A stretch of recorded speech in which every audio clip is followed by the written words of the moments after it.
இந்த வருஷம் சனி கும்பத்தில் இருக்கிறதுனால நிலநடுக்கங்கள் இந்திய பகுதியும் பெரிதாக பாதிக்கும். அதிலெல்லாம் மாற்று கருத்தை நான் மாற்ற மாட்டேன். ஆனால் இது இருந்தே தீரும். வாழ்றதுக்கே தகுதியற்ற நாடுகள் மாதிரி ஒரே பிரச்சனைகளுடைய வீரியத்தை நிறைய இருக்கும். இதெல்லாம் ஏற்படுத்தக்கூடிய வருடமாக இந்த தமிழ் வருடம்.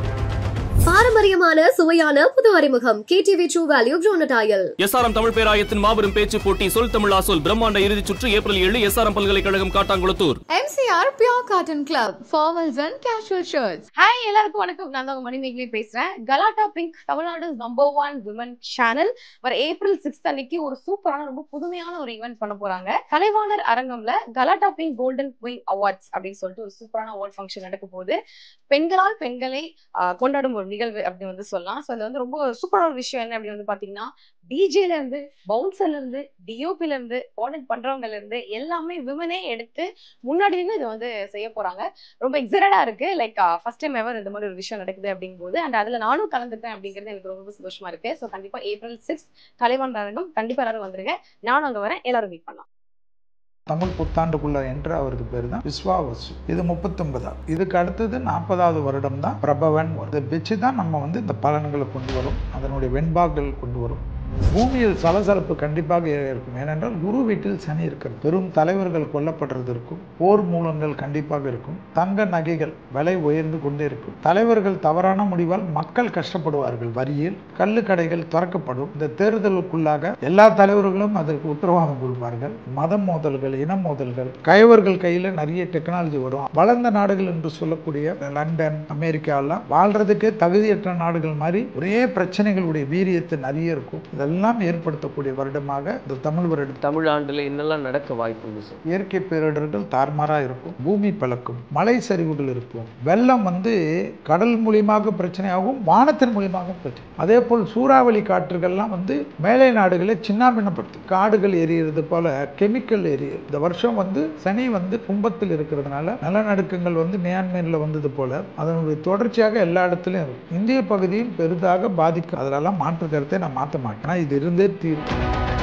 குஜராத் பார்த்துக்கணும், இமாலய பகுதி பார்த்துக்கணும், டெல்லி பார்த்துக்கணும், தென் மாவட்டங்களில் கோயம்புத்தூர் எல்லாம் வரைக்கும் பார்க்கணும். அதாவது திருப்பி சுனாமி பாதிப்பு மேலே பாதிப்பாக இருக்கும். அதே சமயம் நிலத்திலிருந்து கனிமங்கள் கிடைக்கும், தங்க சுரங்கங்கள் கிடைக்கும், பெட்ரோலியம் கிடைக்கும், இந்த வைர சுரங்கங்கள், தாதுக்கள், புதையல்கள் கிடைக்கும். மருத்துவத்தில் புரட்சிகள் வரும். நினைச்சு பார்க்காத அளவுக்கு இருக்கும். ஸ்பேஸ் டெக்னாலஜி வளர்ச்சி எல்லாம் வேற லெவலில் இருக்கு. ஏன்னா குரு வீட்டில் சனி விஸ்வாவசத்திலையும் நல்லா இருக்கும், பிரபவ வருஷத்துலையும் நல்லா இருக்கும். பேரழிவுகள் நம்ம கையில் இல்லை. ஆனாலும் தனி மனிதர் ஒரு ஆன்மீக ரீதியான வழிபாட்டு முறையில் தற்காத்துக்கு வாய்ப்பு. திருச்செந்தூர் கூட அழிவு, திருப்பதி திருமலையில கூட தான் வரும் அழிவு. அழிவு தெய்வம் இருக்கிற இடத்துனால விடாது. திருவண்ணாமலைக்கு கார்த்திகை தீபத்துக்குள்ளாக பெரும் அழிவு இருக்குன்னு நான் கொடுத்துருக்கேன் ரிப்போர்ட். இதெல்லாம் துர்மரண காலம் சார். 2031 வரைக்கும் கும்பல் நிறைய தான் சார். பூர்வ புண்ணிய ஸ்தானமும் பிதிர்தோஷ ஸ்தானமும் வலிமையாக இருந்தால் எப்பேற்பட்ட விஷயத்துல தப்பிச்சுக்கலாம். அது தெய்வத்தினுடைய கடாட்சம். வணக்கம் சார். வணக்கம் சார். இப்போ இந்த மியான்மரில் ஏற்பட்ட பூகம்பம் அப்படின்றதெல்லாம் பார்க்குறோம் சார். ஏற்கனவே நீங்கள் சொல்லிட்டு இருந்தீங்க இன்னும் வரக்கூடிய காலத்தில் இந்த பூகம்பம்லாம் அதிகமாகும்னு. இந்த தமிழ் புத்தாண்டு அப்படின்னு நம்ம பேசும்போது சார், இந்த ஆண்டில் தமிழ் ஆண்டில் என்னெல்லாம் நடக்க வாய்ப்புண்டு சார்? இந்த தமிழ் புத்தாண்டு என்றாலே நமக்கு அதனுடைய ரிஷி மூலம் என்னவென்றால் இடைக்காடு சித்தர். அவர் தான் 60 வருடங்களை பிரித்து கொடுத்தார். பிரபவ ஆரம்பித்து அக்ஷயம் என்ற 60 வருடங்கள். அதில் இப்போ நம்ம நடந்து கொண்டிருக்கிறது 38வது வருடம் குரோதி. இப்போ நம்ம உள்ளே போக போகிறது தமிழ் புத்தாண்டுக்குள்ளே என்ற அவரது பேர் தான் விஸ்வாவசு. இது 39. இதுக்கு அடுத்தது 40வது வருடம் தான் பிரபவன் வரும்.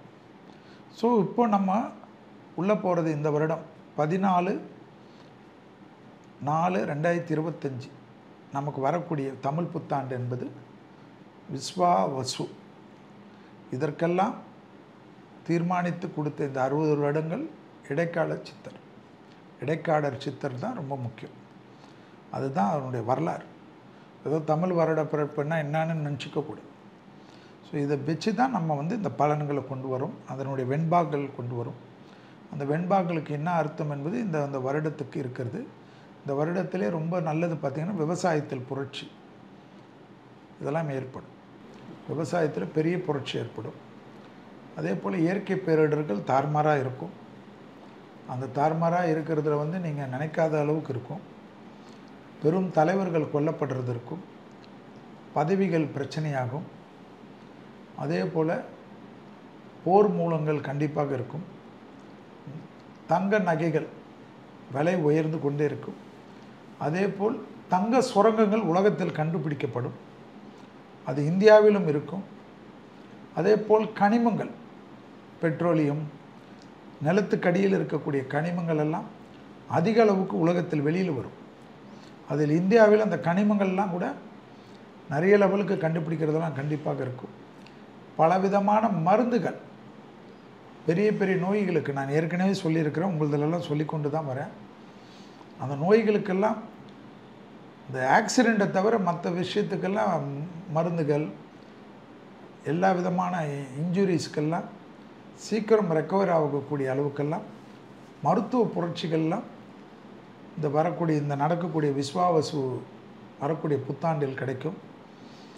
தலைவர்கள் தவறான முடிவால் மக்கள் கஷ்டப்படுவார்கள். வரியில் கால்நடை வெண்மை புரட்சி என்று சொல்வார்கள், பால் புரட்சி. அந்த பால் புரட்சியெல்லாம் பெரிய லெவலுக்கு இருக்கும். விவசாயத்தில் சின்ன சின்ன இடத்துல அதிகமான மகசூல் தருவது, ஒரு 20 ஏக்கரில் விளைந்ததெல்லாம் 1 ஏக்கரில் விளையக்கூடிய அளவுக்கு விவசாயத்தினுடைய மாற்றங்கள், மாடி தோட்டங்களுடைய வளர்ச்சி, இயற்கையுடைய முன்னோர்கள் நம்ம காலத்தில் அந்த காலத்தில் கண்ட கவுனி அரிசி, பனங்கற்கண்டு, அதே போல் இந்த இயற்கையாக நமக்கு கிடைக்கக்கூடியது.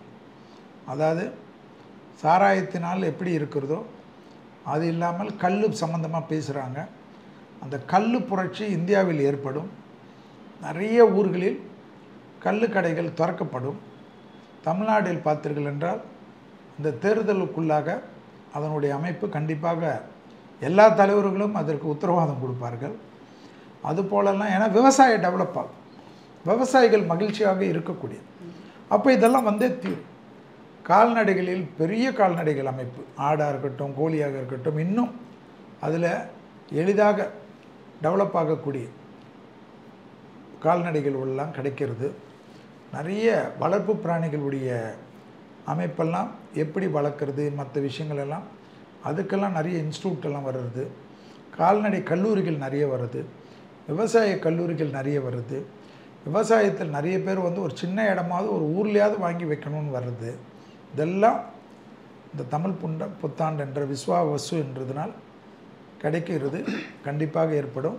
அதே போல் பூமியில் சலசலப்பு கண்டிப்பாக இருக்கும். ஏனென்றால் குரு வீட்டில் சனி இருக்கிறதுனால ஷேர் மார்க்கெட்டு, பெரிய தொழிலதிபர்கள்லாம் திடீரென்று காணாமல் போகிறது, அவர்களை கொல்லப்படுவது, தீவிரவாத அச்சுறுத்தல் ஏற்படுவது, அதெல்லாம் நிறைய நடக்கும்.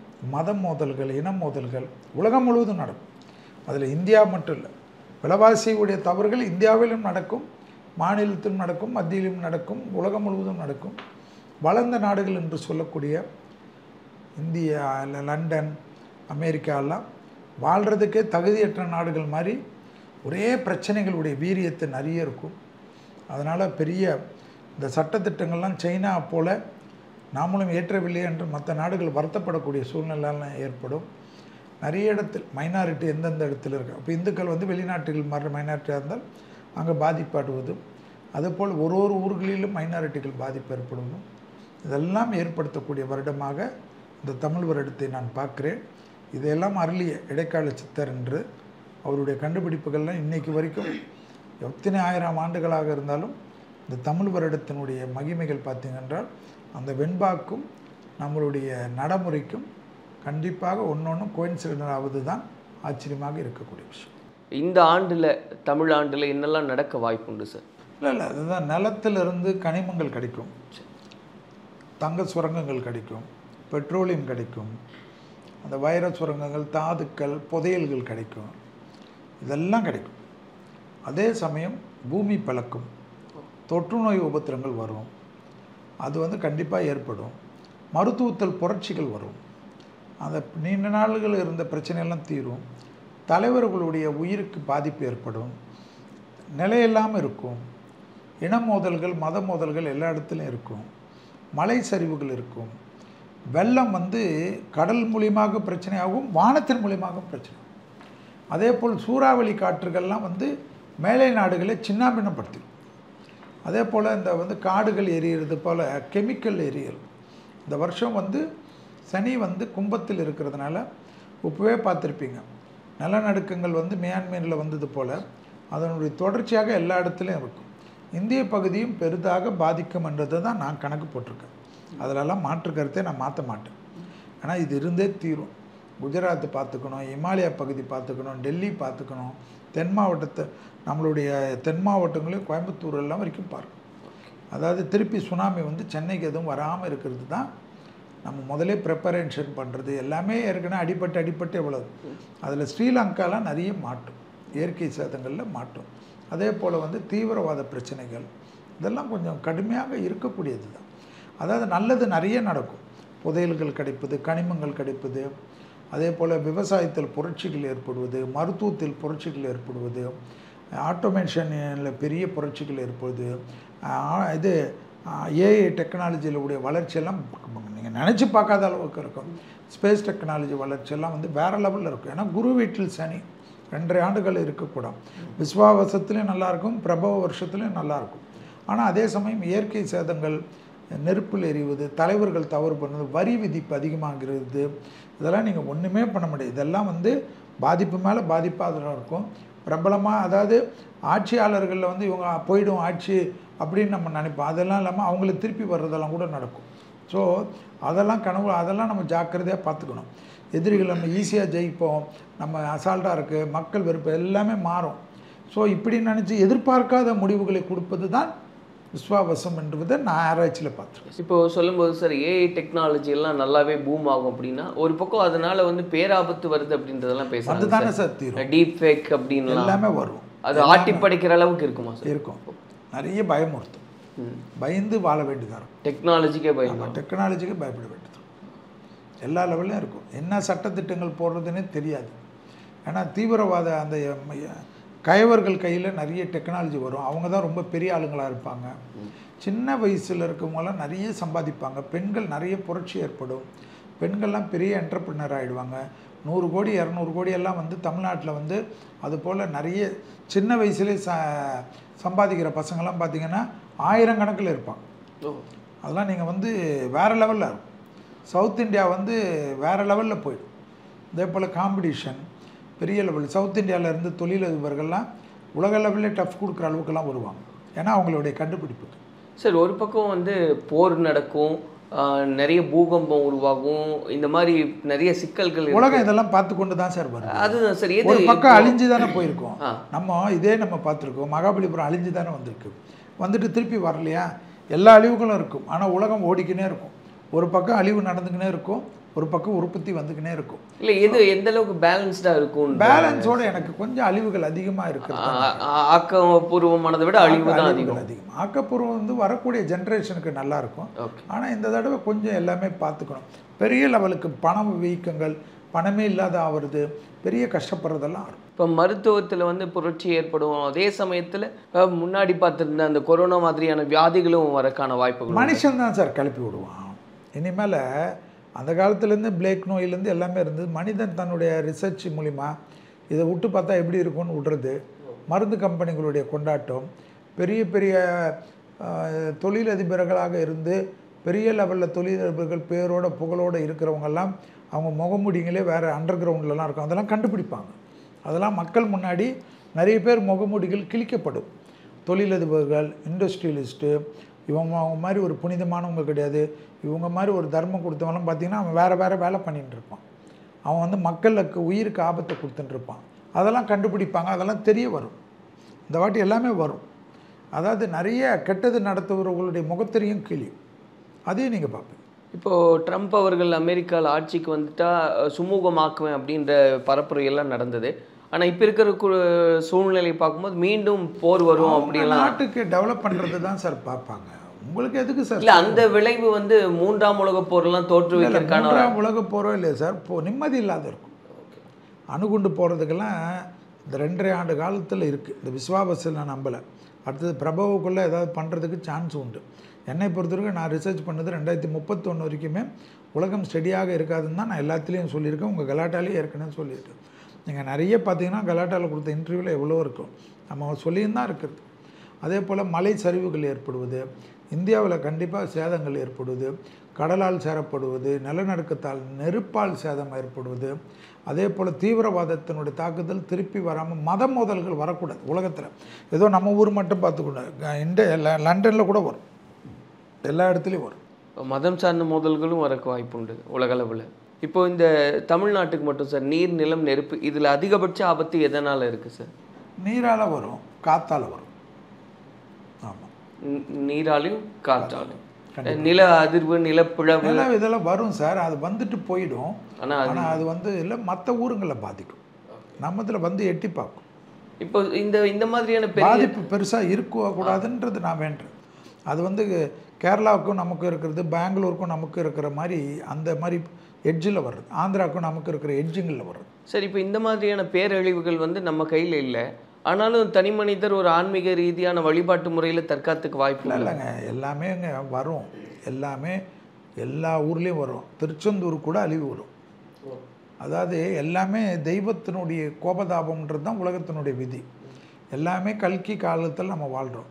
ஸோ திருப்பதி திருமலையில் கூட தான் வரும் அழிவு, புரிஞ்சுக்குங்க.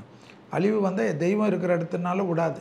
திருவண்ணாமலையில் வரும்னு நம்ம ஏற்கனவே சொன்னோம், நீங்கள் பார்த்துருப்பீங்க. திருவண்ணாமலைக்கு கார்த்திகை தீபத்துக்குள்ளாக பெரும் அழிவு இருக்குதுன்னு நான் கொடுத்துருக்கேன் ரிப்போர்ட்டு, நான் பேசினது இருக்குது, எல்லாமே இருக்குது. அதே போல் வந்தது இல்லை, திருவண்ணாமலையில் தீபம் ஏற்றுறதுக்கு மலை சரிஞ்சு விழுந்தது இல்லையா. ஸோ என்னன்னா தெய்வ கோபமும் எல்லாருக்கும் இருக்கும்ல, தெய்வத்துக்கே பிடிக்காத கூட இருக்கும்ல. மனிதன் பண்ணுவது, மனிதன் வந்து அவனுடைய சுயநலத்துக்கு தானே போகிறான். எவ்வளோ பேர் டெய்லி சொல்லின்னு தான் இருக்கிறாங்க, மற்றவங்களை அழிக்காமல் இரு, மற்றவங்களை அழிக்காமல் இரு. கேட்குறாங்களா? கேட்க மாட்டாங்க. ஸோ எல்லாத்துக்கும் உண்டான வேலைகள் கண்டிப்பாக எல்லா ஊர்களையும் நடக்கும். ஏதோ நம்ம ஊரில் தான் நடக்காது இல்லை. பிரசித்தி பெற்ற தேவாலயங்கள், பிரசித்தி பெற்ற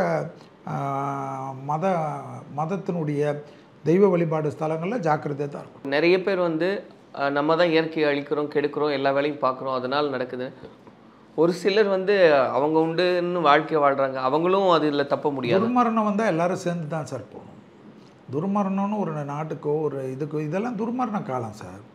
2031 வரைக்கும் கும்பல் நிறைய தான் சாகும். ட்ரெயினில் கொத்தா, ஆமாம், ட்ரெயினில் சாப்பிட்றது, விபத்தில், விமானத்தில் சாப்பிட்றது, இதெல்லாம் துர்மரண சீசன். துர்மரண சீசன், கூட்டத்தில் ஸ்டாம்பேட் ஆகுறது, இதெல்லாம் துர்மரணம் தான். பஸ்ஸில் போகிறச்சு அடிக்கிறது, பஸ்ஸில் இவ்வளோ ஸ்பீடில் போகணுன்னு இருக்குது சார், அந்த ஸ்பீடில் போனால் அது நடக்குமா சார்? குடிச்சிட்டு போகக்கூடாது, டிரைவிங் பண்ணக்கூடாதுன்னு இருக்குது. குடிச்சிட்டு டிரைவர் ஓட்டுறான், ஒரு பேசஞ்சரும் போய் ஊதுன்னு சொல்ல முடியுமா? நான் என்ன கேட்குறேன், போலீஸ் நம்மளை ஊத சொல்கிறாங்க.